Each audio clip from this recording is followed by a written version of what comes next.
आज जिस प्लेन की हम बात कर रहे हैं, जिसकी तस्वीरें आपको दिखा रहे हैं, उसे डूम्सडे प्लेन यानी प्रलय के दिन वाला विमान कहा जाता है और यह अमेरिका के आसमान में उड़ता दिखा है। यह प्लेन मंगलवार रात को वॉशिंगटन डीसी के पास जॉइंट बेस एंड्रयूज पर उतरा, जिसके बाद पूरी दुनिया में इस बात की चर्चा होने लगी कि क्या अमेरिका किसी न्यूक्लियर वॉर की तैयारी कर रहा है। और यह सवाल इसलिए उठ रहे हैं क्योंकि डूम्सडे प्लेन सिर्फ नेशनल इमरजेंसी की स्थिति में ही उड़ान भरते हैं। डूम्सडे विमान का मकसद आपात स्थिति में अमेरिकी राष्ट्रपति और बड़े अधिकारियों को सुरक्षा देना होता है। यह विमान अमेरिकी राष्ट्रपति या टॉप मिलिट्री लीडरशिप के लिए तभी इस्तेमाल होता है जब परमाणु हमले जैसी इमरजेंसी की आशंका हो या कोई बहुत बड़ा खतरा हो। इसलिए जब अमेरिका में प्रलय के दिन उड़ने वाले विमान ने उड़ान भरी तो पूरी दुनिया के दिमाग में सिर्फ एक ही सवाल उठा कि क्या परमाणु युद्ध शुरू होने वाला है। क्या अमेरिका ईरान पर न्यूक्लियर अटैक करेगा या कहीं ईरान ही परमाणु बम तो नहीं गिरा देगा। एक्सपर्ट्स भी इस आशंका से इनकार नहीं कर रहे और कह रहे हैं कि डूम्सडे प्लेन उड़ाना अमेरिका की तरफ से बैकअप कमांड सिस्टम को सक्रिय रखने की एक तैयारी हो सकता है, जिससे युद्ध या परमाणु हमले जैसी स्थिति में राष्ट्रपति और अमेरिकी सेना के बड़े अधिकारी आसमान में सुरक्षित बैठकर निर्णय ले सकें। अब आप सोच रहे होंगे कि आखिर ऐसा इस प्लेन में है क्या कि इसे डूम्सडे प्लेन कहा जाता है। इस प्लेन की सबसे बड़ी खासियत है इसका न्यूक्लियर अटैक प्रूफ होना। यह प्लेन परमाणु विस्फोटों तक को झेल सकता है। यह प्लेन रेडियो एक्टिव प्रभावों से भी सुरक्षित रहता है। जरूरत पड़ने पर इस प्लेन से मिसाइलें भी दागी जा सकती हैं।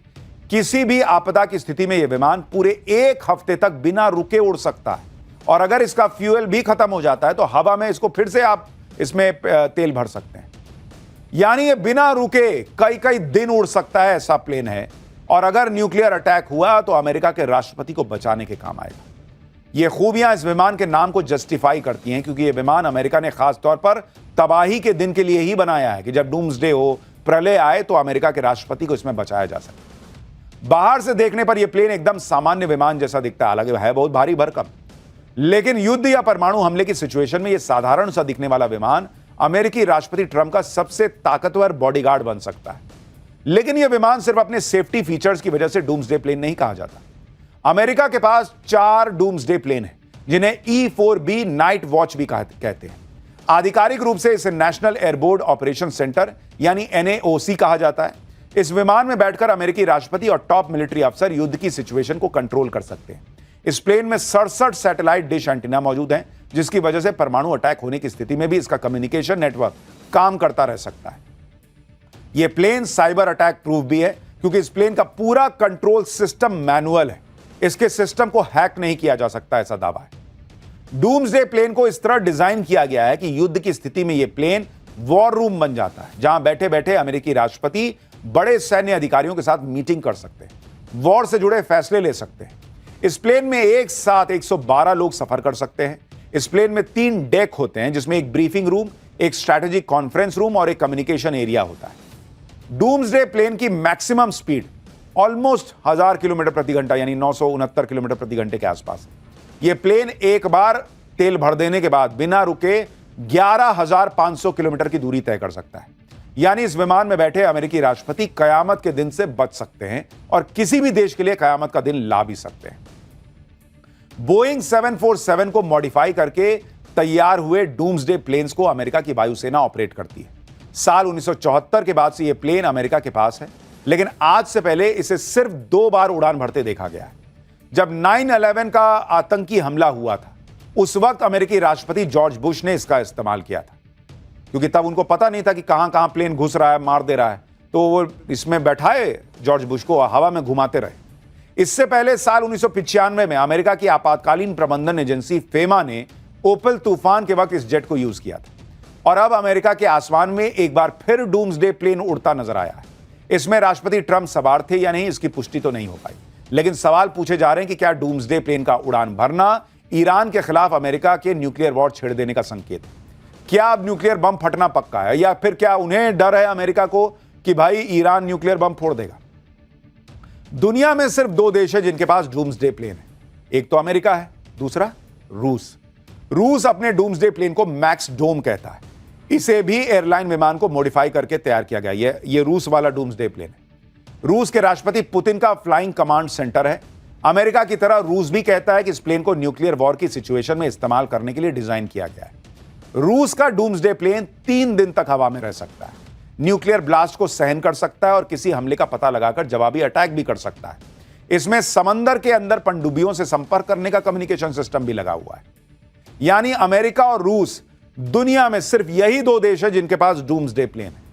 रूस के पास जो डूम्सडे प्लेन है, यानी कयामत में उड़ने वाला प्लेन, वो उसे सीक्रेट रखता है। लेकिन रूस के पास एक सीक्रेट डूम्सडे रेडियो स्टेशन भी है जिसे UBV-76 के नाम से जाना जाता है। रूस का यह रहस्यमयी रेडियो स्टेशन शीत युद्ध के समय से ही सक्रिय है, जिसका इस्तेमाल रूस इमरजेंसी सिचुएशन और युद्ध के वक्त करता है। इसमें कोडेड मैसेज, नंबर्स और कोड वॉइस मैसेज के जरिए कम्युनिकेट किया जाता है। रूस का दावा है कि यह रेडियो कोडेड मैसेज भेजता है जो सैटेलाइट से भी दूर तक पहुंचते हैं। कोडवर्ड में भेजे जाने वाले इन वॉइस मैसेज को बड़े से बड़ा हैकर भी डिकोड नहीं कर सकता। रूस अपने इस रेडियो सिस्टम का इस्तेमाल मिलिट्री अलर्ट, परमाणु प्रोटोकॉल या गुप्त अभियानों के दौरान करता है। यूक्रेन युद्ध के दौरान रूस अपने इस डूम्सडे रेडियो का इस्तेमाल कर रहा है। दावा तो यह भी है कि अभी इसी 4 जून को जब पुतिन ने ट्रंप से फोन पर बात की थी, तब भी डूम्सडे रेडियो से पुतिन ने अपनी मिलिट्री को कोडेड मैसेज भेजे थे। लेकिन अब क्या हो रहा है, क्या होने वाला है, यह तो नहीं कहा जा सकता।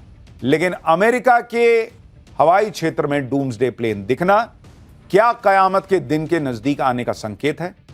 वक्त बताएगा। एक कयामत तो बादल भी लेकर आए हैं। अगला चैप्टर उसी पर है। गाड़ियां बह गई, लोग बह गए, बाढ़, बारिश और महासंकट की सबसे लेटेस्ट तस्वीरें आ गई हैं। गजब ही हो रखा है। बारिश ने ऐसी तबाही मचाई कि पिछले सारे रिकॉर्ड टूट गए। आधे से ज्यादा हिंदुस्तान में मानसून का ट्रेलर देखकर ही लोग बाप बाप कर रहे हैं। इस साल मानसून समय से आगे चल रहा है, तेज रफ्तार से आगे बढ़ रहा है। जहां जहां मानसून पहुंच गया है वहां की ज्यादातर नदियां उफान पर हैं, डैम ओवरफ्लो हो रखे हैं। आप तस्वीरें देखिए कितनी डरावनी। कहीं गाड़ियां बही चली जा रही, कहीं उफनती नदियों के बीच जिंदगी बचाने की जंग चल रही। अब तो हिमाचल के पहाड़ों पर भी लैंडस्लाइड हो रही है। देश भर में कहां तक मानसून पहुंचा है और इसने लोगों को कैसे बेहाल कर रखा है, बाढ़ बारिश के हाहाकार की एक एक तस्वीर आपको दिखाई। लेकिन पहले कुदरत के कहर का एक ट्रेलर तो देख लीजिए।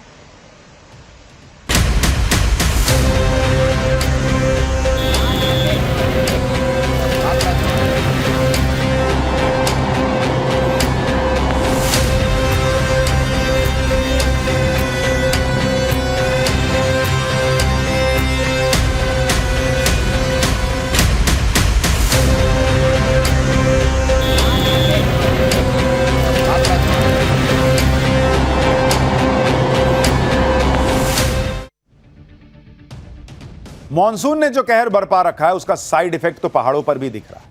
ये लैंडस्लाइड शिमला के पास की, जिसकी तस्वीरें देखने के बाद पहाड़ों पर जाने का प्लान बनाने वालों के बीच डर का माहौल। लैंडस्लाइड की ऐसी एक नहीं बल्कि कई तस्वीरें आई। अब आप ये तस्वीर देखिए। चंबा में लैंडस्लाइड से पहले ही लोग अलर्ट हो गए और सड़क को दोनों तरफ रुक गए। इसके बाद लैंडस्लाइड हुई तो पहाड़ जो है वो अपने साथ सड़क को भी खाई में लेके चले गए। एक बार देखिए जरा तस्वीर।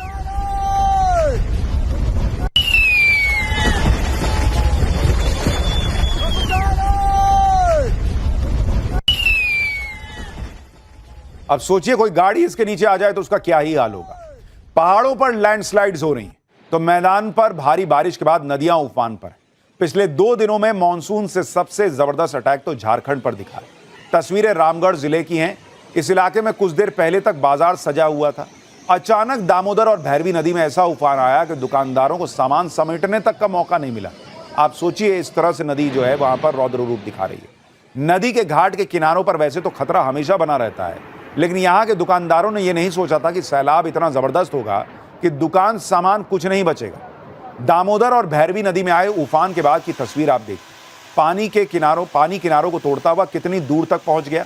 घाट ही नहीं, नदी के किनारे पर बने मंदिर बाजार पूरी तरह पानी में डूब गए। नदियां उफान पर हैं तो सबसे ज्यादा परेशान गांव वाले हैं। छत्तीसगढ़ के जशपुर की तस्वीरें देखिए। एक ट्रैक्टर सवार ने नदी के उफान को समझने में गलती कर दी और उसकी जान पर बनी।